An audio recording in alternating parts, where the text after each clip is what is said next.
Chinese afterlife. The Chinese felt that the soul was both dualistic and materialistic. The dualistic part of the soul was also twofold. There was the Po and the Han. Many times today we think of that as the symbol for yin and yang. If you notice this symbol, neither one of them is completely light or completely dark. The lighter part has a part of the darkness, and the darker part has a part of the lightness. Both must exist in order to create balance. The Po is the earth soul. It is sustained by eating food.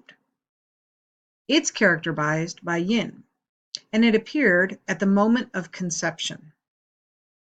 The Han is made of qi, which is the spirit that animates everything and permeates the universe.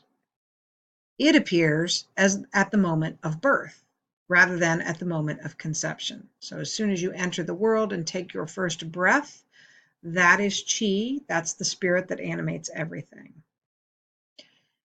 The Han is sustained by breathing qi.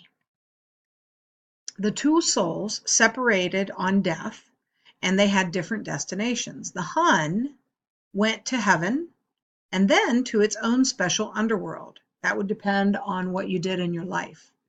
The Po either stayed with the body or then went to an underworld. This is why the Chinese spent a great deal of effort in trying to prevent the decomposition of the body. Now for Buddhist afterlife. First, there's the concept of karma. Oftentimes we may think of karma like this, what goes around comes around, or like this, or even perhaps like this. Karma actually means action used with consequence. It does not mean fate. There are several conditions that modify the weight of someone's karma. There are three subjective conditions. First, that is the persistence or repetition of the action, how often you are repeating the action. Second is the willful intent on doing the action. Is it meaningful?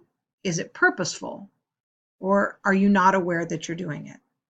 And the third is the absence of any regret. The things that you do, you are okay with. You don't have any regret. There are also two objective conditions modifying the weight of karma. The first is the quality, and the second is the degree of indebtedness incurred toward the one at which the action is directed. If you stole from someone, how much did you steal? How did that affect that person? In order to gain a better understanding of Buddhist concept of the afterlife, we go to look at the wheel of life. At the hub of the wheel, there are three poisons. This is the very center of the wheel, and this is often the picture that's associated with that. So the three poisons, the first is desire, or another way to say that is attachment to something. That is shown by the rooster or the bird that you see at the top of this photo. The second poison is aversion or hatred of someone. That's depicted by a snake. And the third poison is delusion or ignorance, and that is represented by the pig. Next in the wheel of life, there are 6 segments that go around that hub, and that is the ways we can act in any given situation. We can either act in a positive way or a negative way.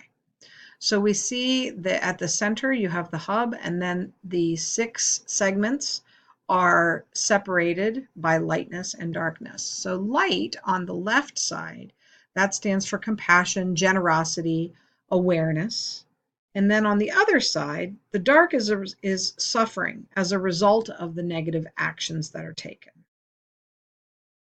After those 6 segments, there are 6 realms of mind in existence. You can see this is going further and further out from the wheel of life.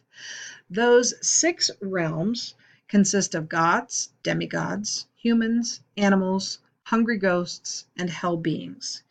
If you look closely, you can see in each segment there is a Buddha that's offering something. See if you can find that in each one of the segments.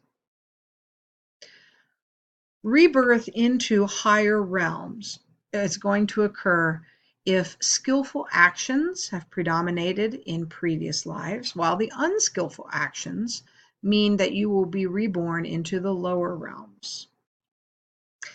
After those 6, there are 12 links of causality. Those are factors that interact to determine the consequence of activity or the karma. At the top, in number 1, is ignorance. At the bottom, number 12, is old age and death. The way to improve lives in cyclic existence is to learn about the relationship between your actions and their effects so that we can create a more productive situations. For more information about the Wheel of Life, I will be. This is another way to look at it, to look at an explanation of all of those, and I will also be posting this link on the website.